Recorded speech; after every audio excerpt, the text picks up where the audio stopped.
we know that this f is equal to your gamma sine theta times ay bar. Di ba? Dito. No, f. So, y natin gagawin yan para makuha mo si ay bar. Di ba? So, lagyan natin. You have your gamma sine theta ay bar. So, palitan natin itong f dito. We will have your gamma sine theta ay bar times y sub p is equal to your gamma sine theta ig plus ay bar. So, from this point, at this point, pwede mong tanggalin si gamma sine theta. And to continue, what we will do is isolate si y sub p. Okay, isolate natin by substituting or by dividing both side by ay bar. Okay, it will look like this after. Y sub p is equal to your ig plus ay bar squared over ay bar. So parang dinivide na natin both side by 1 over, multiply natin by 1 over ay bar. Yan. Okay? GG na to. GG na yan. Bakit? Okay? What we will do, itong y sub p, from earlier, we know that this y sub p is equal to your y bar plus e. So eventually, makukuha mo na si e. Diba? So you have your e plus y bar is equal to, ito na yan. Ito. Ig over ay bar plus ay bar squared over ay bar. That is simply y bar. Diba? Cancel si a. Yung y squared, mababawasan ng isa. So y bar na lang. Tanggalin mo si y bar. You will have e is equal to ig over ay bar. Yes, this is your formula para mahanap si e. You know, e. So e is equal to ig over ay bar. And this is our three formula. This three formula ang kailangan yung masaulo. Madali lang. Along with the along pala kasama yung mga inertia ng iba't ibang shapes natin. So ito, mainly dapat sa ulado natin. Ito yung gagamitin natin kapag mag-solve tayo ng problems about your hydrostatic force and hydrostatic force for plane and curved surfaces. Yan. So itong topic na to sa hydraulics, suko ito ng board exam. So isa din to sa isa sa mga kailangan master mo para mapadali ang buhay mo next year hanggang mag-take ka ng boards. So dinerive na natin ngayon. Inaral natin paano i-derive para next year hindi mo na problemahin. Gets mo na kasi kung paano siya nag-work. Ano importante dyan? Okay. Okay. So okay pa kayo? Okay ka pa? And so di ko alam kung na-absorb yun na agad. Yeah, sige, sige. Lalabas yan sa exam. Sauluhin mo na lang kung ayaw mong aralin. Okay lang yan. Yung pagsasaulo, hindi siya completely pangit. Sa case na to, okay? Kasi ito ay hindi naman siya solution. Eventually, magigets mo naman yan kapag sinaulo mo. Basta habang nagsisaulo ka, aralin mo kung paano siya nag-work. Ayan. Huwag ka matakot. Tatakot ka eh. Okay, next. Kaya mo yan. Pag nag-gets mo yan, achievement yan. Pero madali lang yan. Kamatakot. Next is dapat ay saulada mo din ang mga bagay-bagay tulad nito. So, kailangan sa ulado mo to. Oops. Nasa book naman to. So, kung gusto mong check, doon yan. Nasa book yan. Susunod ko sa inyo reference. Okay, table 3. So, dyan sa chapter 3, yung unang table doon, yan na yun. Pero pang isa, dalawa yan eh.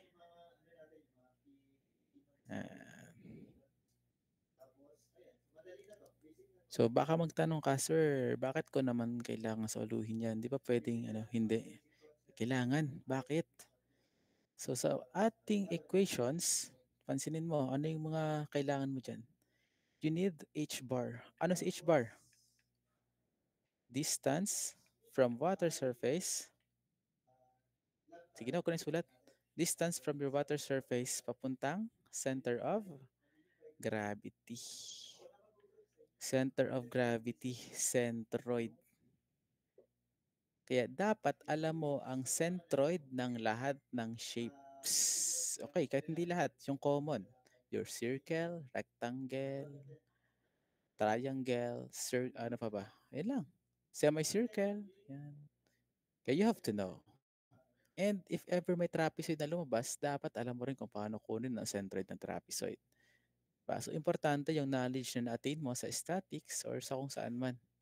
Dapat marunong kang kumuha ng centroid. Alam mong i-apply ang Varignon's theorem. Mga concept na pangbata na dapat sa ulado na natin paano gamitin. Your Varignon's theorem. So kung, ay, parang nagulat ako ano itong Varignon's. Search mo, lalabas yan kung ano ang meaning ni Varignon's theorem. Ayan. Aralin yan, kasama sa aralin mo yan. So, kasi hindi lagi binibigay sa atin ano yung centroid, ano yung area. Most of the time, hindi na binibigay. So, ikaw yung maghahanap. O, ano pa? Kailangan sa ulado mo ang area. Ano ang area ng circle, ng rectangle, ng trapezoid, ng ano pa, semicircle. Dapat sa ulado mo. Because our plane surface, this surface, naka ano to eh, naka side view. Pero maraming pwedeng shape na ano yan, maging mukha. Pwede maging semicircle yan, pwede maging circle. Any. Okay, pero madalas naman dyan yung normal lang. Madalas dyan rectangle, triangle, circle. Yan. Yun ang madalas. Yung time namin may trapezoid na lumabas ng board exam namin. Pero sakto lang. Kulang kasing given pero okay lang yun. So lumalabas. Lumalabas sa board exam. So dapat sa ulado mo. And lastly, inertia. Okay, your inertia about your center, IG, di ba? Inertia about your centroid, I sub G. So dapat sa ulado nyo lahat yan. Kasi hindi kayo matutulungan pag hindi nyo sa ulado. So kailangan sa ulado nyo. So hindi naman kailangan lahat na nandito. Eh, kahit ito lang. Yung triangle, rectangle, circle, yan. Kung kaya mo, quarter circle, sama mo na. Mali mo lumabas. Or yung semicircle, ito lumalabas minsan. Ito madalas yung tatlo. So, yung ellipse, medyo madalang. Pero kung gusto mong perfect di sauluhin mo na din. Yan, madalang yan, yung mga ellipse. Ito madalang to. So, dapat itong sector, alam mo din. And yung segment ng arc. So, dapat alam mo kung paano kunin ang mga hotdog dyan. Okay? Ilan yan? Segment, sector, semi, circle, rectangle, triangle. Kaya niyan. Ay, so sasauluhin mo lahat yan. But rather than pagsasaulo, I really suggest mag-solve kayo na mag-solve ng mga problems na related sa mga shape na to. Eventually, mapipick up nyo yun. Hindi nyo kailangan sauluhin. Kusang darating yan sa inyo kung paano siya isolve. Kasi ako hindi ko naman sinaulo to. Pero muntik na bumagsak sa hydraulics dahil ginawa ko yun. Pero ng board exam naman, saulado ko na. So, nasa sa inyo. Okay? At least, kapag saulado mo, may peace of mind ka. Ay, at least alam ko na to. Next is curved surface. This is our curved surface. Curve. Ay, curve. Curve surface. Curve surfaces or surface. Ito medyo simple lang. Kumpara kanina, nag-drive tayo. Dito wala masyadong derivation. Isasabihin ko lang or i-discuss ko lang yung formula and paano sila gamitin. Wait lang.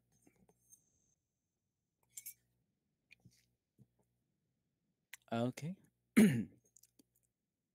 So para sa mga curved surfaces, so consider natin itong isang surface. Ito.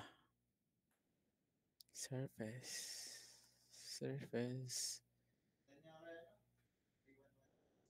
Curve to curve. Paano ba mag-drawing ng curve? Ay, ganun pala. Wait lang. Ay, kakainis naman yun. Wait lang. Curve surface. Curve surface. Nabura siya eh. Nag-experiment pa ako paano gumawa ng curve dito. Curve. Baka dito. Ay, bakit? Sige ba? Di pa nga ako ayos eh. Lang, isa pa. Dito siguro. Yan. Yan. Oops. Oops. Yun. Pwede na yan. Pwede na, pwede na. Tapos purahin ko na lang itong dulo. Yan. O, di ba? Mukhang curve. Okay. Ay, tapos na. Tama na. Yan. So, let's say this is our curved surface. Yan, dito. Tigil mo dyan. Curved surface yan, siyempre.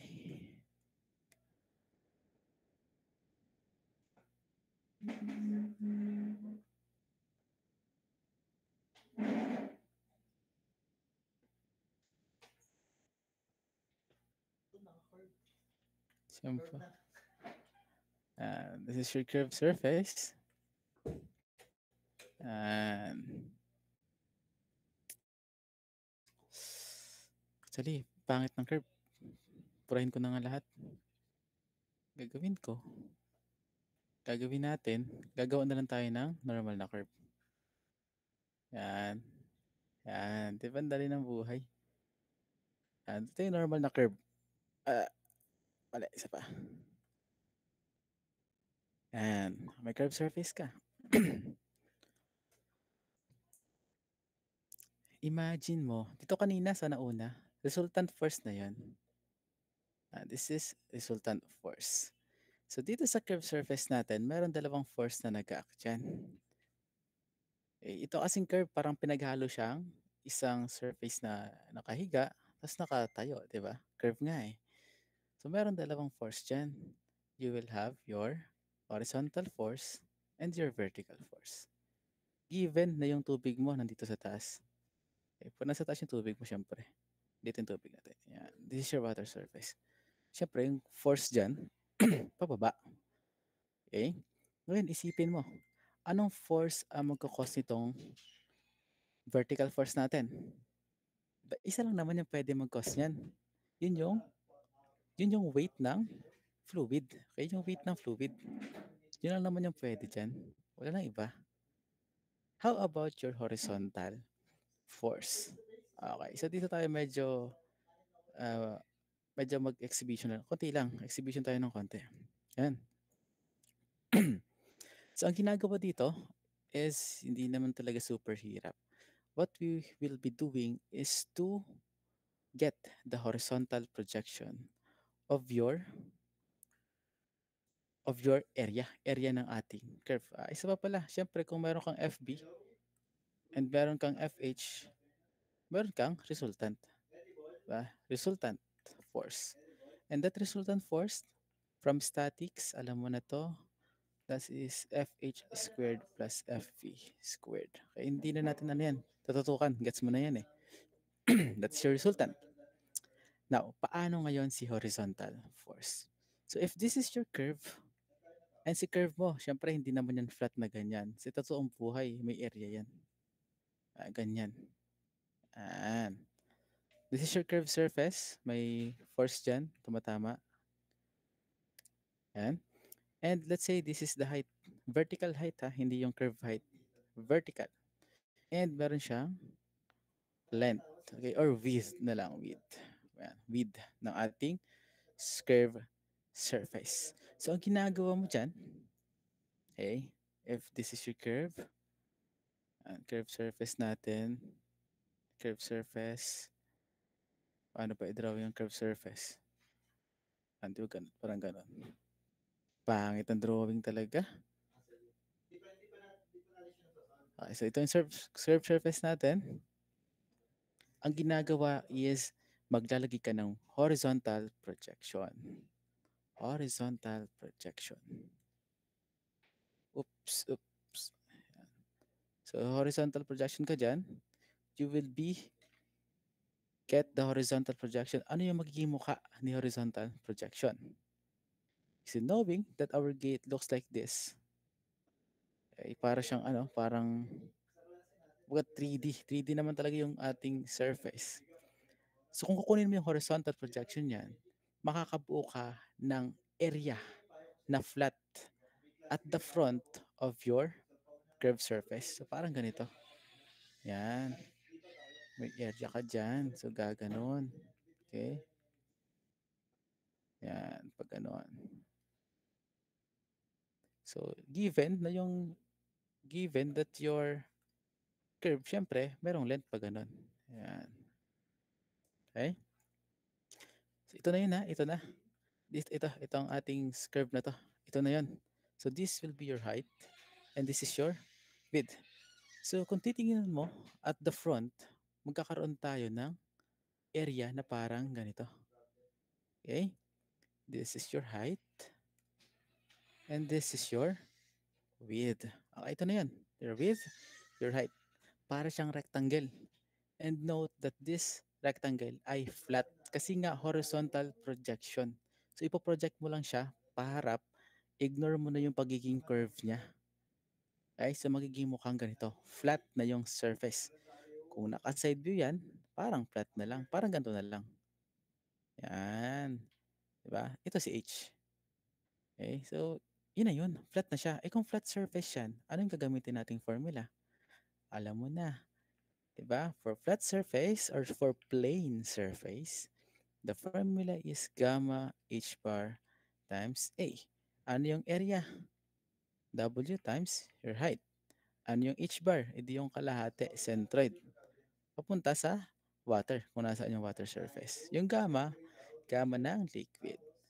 So, ibig sabihin, para sa curved surface, if you want to solve for horizontal force, you simply have to use yung ginagamit nating formula sa plane surface. Okay? Paano naman for your vertical force? Alam natin that this vertical force is your weight of the liquid or fluid above the curved surface. Nakapatong sa taas. But, meron kasi tayong tatlong cases para dyan. Okay, meron tatlong cases. So first, or the case one, is when our fluid is above the curved surface. Okay ka na sa, ano, sa horizontal force? This horizontal force applies to all type of curved surface. Okay, walang case by case scenario. Unlike yung vertical. So kahit saan pwede siyang gamitin. This is your case one. Yan. Alam natin that your FB is equal to your weight, which is equal to gamma times volume. Di ba? Gamma is equal to weight over volume. Baliktad lang natin. Gamma times your volume. Itong gamma, yung unit weight, simple lang, unit weight siya ng fluid kung saan nakalagay ang ating object. But the volume, okay, para sa case 1, ganito. If we have a curved surface, we have a water surface above the point. Ang ginagawa natin is kunin mo yung volume ng liquid na nakapatong sa ating curved surface. So ano ba yung mga nakapatong sa kanya? Simple lang. You have to get the vertical projection. So mula sa start ng ating curved surface papuntang dulo hanggang sa water surface, lahat ng matadaanan mong fluid dyan, kunin mo yung volume, siya yung gagamitin mo dun sa ating volume. Ganun kasimple kung ang fluid mo ay nasa taas. Okay? Tingnan mo sa figure natin. This is your curved surface, di ba?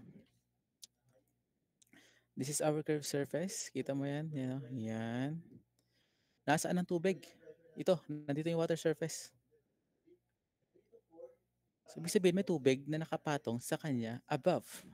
Sa ilalim, syempre, wala. Sa taas lang. So, anong ginawa natin? From the other end of our curved surface, nag-extend tayo ng line upwards. On the other end, we also did extend a line upwards. And subsequently, solve for the volume. Ito na yung volume. Okay, sa case na to, since ang example niya naman ay circle yung kanyang surface, parang cylinder. Okay? Pero in actual, maraming ways para magmukha yung ating curved surface. So, hindi lang cylinder. Okay, hindi lang ganito, hindi lang sphere. Okay, so, ang mahalaga, alam mo kung paano kumuha ng volume. So, importante pala yung knowledge mo sa solid geometry. Solid geometry. So, dapat alam mo yun. Alam mong kumuha ng area, alam mong kumuha ng volume. Okay? So for this case, you have to solve for the volume above your fluid. Now, for case 2. ah, Volume above lang. Kaya huwag mong i-overthink. Yan, case 2. What if your fluid is below the curved surface? So this happens as well. Siyempre, nakalagay dito. So may problem na lalabas na ganyan ang case. So paano ba yan nangyayari? So for example, meron tayong boundary. And at this point, may tubig. Ah, so since may harang dyan, understood mo na that on the other side, walang water. Okay, understood na yan, walang tubig dyan. And let's say meron tayong surface na curve dito sa point na to. Since may tubig everywhere dito, ay pababa, magkakaroon tayo ng force na mag-act dito sa ating curved surface. Your horizontal force and your vertical force. Okay, for horizontal force, alam mo na kunin mo lang ang horizontal projection ng ating curved surface. Pero sa vertical force, ano ang gagawin mo? Ganito. Okay? Ang gagawin mo is maglagay ka ng linya mula sa isang end ng iyong curved surface, extend mo yon, extend mo yon pataas hanggang marating mo yung point wherein yung ating water surface, yung prolongation ng ating water surface ay tatama na dun sa line. Ano pag sinabing prolongation ng water surface? So yung water surface mo na yan, gumawa ka ng imaginary line. I-extend mo. Okay, this extension is imaginary. Imaginary lang to. Okay, imagine mo na may tubig dyan sa point na yan. In actual, syempre wala. So this is only a prolongation or an extension of your water surface. So ang gagawin mo, gumawa ka ng line hanggang sa point na yan. Okay? Mula sa isang end ng curved surface papunta sa kabilang end. Yan. Okay? Hanggang sa kabilang end. And tulad ng ginawa mo sa case 1, kunin mo yung volume na yan, yan ang gagamitin mo na volume. Okay? Yan yung ilalagay mo sa volume. So in a nutshell, yung case 1 and yung case 2 ay the same lang ang gagawin mo. Okay? It's just that for your case 2, kailangan mo mag-imagine ng water surface above and doon mo i-extend yung line mo, kunin mo ang volume nun. Tingnan mo sa figure natin. Look at me. Nakita mo to figure, itong curve. Nasaan ang tubig? Nasa ilalim lang. Kasi nga may line dito, may nakaharang. May nakaharang dyan. So hindi siya matatabunan or malalagyan ng tubig. Okay? Nasa ilalim lang yung fluid. But notice what he did dito sa volume. Ano yung kinuha niyang volume? Yun, yung sinasabi natin. So mula sa other end ng iyong curved surface, extend ka ng line hanggang doon sa water surface. Notice na sa point na to, walang tubig. Di ba? Wala rin dito sa loob. Lahat yan walang laman tubig. Air lang yung laman yan or kung ano man. Basta hindi fluid. But still, sinama niya. Diba? So, ganun din dito. Okay? Walang tubig. Lagyan mo kunyari ng tubig. And sa other end, extend a line. And from that point, yung volume na to, which is ito na rin, yun ang volume na isasama mo. That is for your case number 2. Same na sila, magkamukha. Last is for case number 3. Case 3, that is when your fluid is below and above your curved surface. GG. Fluid below and above the curved surface. So hanapin natin, saang part dito yung may tubig below and above? Ito. Ito lang. Bakit? Kasi itong part na to, bahin ko nga yung color. Iba yung color niya. So dito, uy, hindi ko makita ang cursor eh. Dito, yan, dito, kita mo dyan, para siyang case 2. Di ba? Case 2. Bakit? Ilalim lang yung may fluid. Wala namang fluid dito sa taas. Walang fluid dyan. May harang yan. Ito lang, part na to. So, ano nangyari? Pansin mo ang ginawa niya sa volume? Okay, sa part na ilalim lang yung merong fluid, nag-extend siya ng line pataas. Di ba? Yan o. Oh, nag-extend siya ng line pataas. So, this is your case 2. Case 2. Ba, case 2 yung part na yan. Eh, nilagay niya lang sa picture, pero case 2 yan. Kaya wag kang malito. Case 2 yan. Nasaan dyan yung case 3? Yun yung part lang na may tubig above and below. Ito yun. Ito yun. Ay. Ito. Yan. Okay. What can you notice? Ano yung kinuha niyang volume? Ito mismo. Ito mismo yung kinuha niya. No, ito mismo.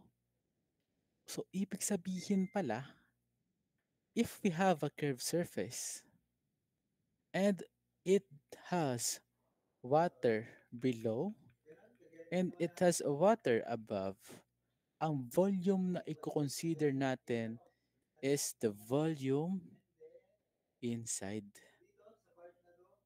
Yan, itong volume na to ang kailangan mo. Okay? So kapag up and below, yung volume mismo ng curved surface na yon, yun ang i-consider mo. So napakalaga ng iyong knowledge about volumes and solid geometry. So, kadalasan naman, mga simpleng shapes lang yung lumalabas. So minsan enough na yon. Minsan. Or madalas, wala enough na yon. Okay? That is how you solve. Okay? Or ito yung way to solve for your volume. So case 3, for case 3, above and below, yung mismong curved surface, yung volume niya, yun ang i-consider. For case 2, you have to create a prolongation of a line papunta dun sa point wherein yung vertical projection ng ating curved surface ay tatama. And for case 1, simply find or solve for the weight of the fluid above the curved surface. And for horizontal force, nothing changes. Yan na yun. Kahit saan, mapa-case 1, mapa-case 2, mapa-case 3, same ang gagamitin natin. Okay. Wait lang. 3104, chapter 3. Week 3. Ay, baliktad.